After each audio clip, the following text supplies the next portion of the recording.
પીપળો એક દૈવી વૃક્ષ છે. સવારના 4 વાગ્યા બ્રહ્મ મુહૂર્ત થી લઈ અને સવારના 7 વાગ્યા સુધી પીપળાની અંદર બ્રહ્મદેવનો વાસ હોય છે.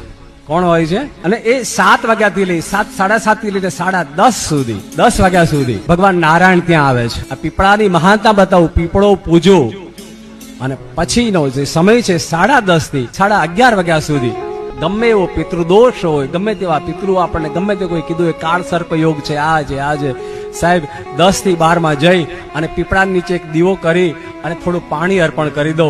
તમારો ગમે તેવો વાસ્તુ દોષ હશે તો પણ નિવારણ થઈ જશે સાહેબ. 12 થી 12:30 1 કલાક આહુતો, 12:30 થી 3:30 4 વાગ્યા સુધી વાસુકો નો વાસ હોય છે. અને હવે સાંભળો મહત્વનું, સાંજે 4 વાગ્યાથી લઈ અને 7:30 વાગ્યા સુધી ભગવાન શિવજી સ્વયં પીપળા નીચે વાસ કરે છે.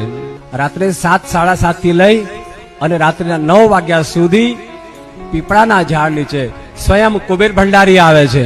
પીપળો કોઈ સામાન્ય વૃક્ષ નથી. ભગવાન કૃષ્ણ પણ કહે છે વૃક્ષોમાં પીપળો હું પોતે છું. રાતના 9:30 થી લઈ અને સવારના 4 વાગ્યા સુધી બીજા બધા 33 કરોડ દેવતાઓને એકવાર પીપળા નીચે આવવું પડે ને પીપળો પૂજો, પીપળાની પ્રદક્ષિણા કરો.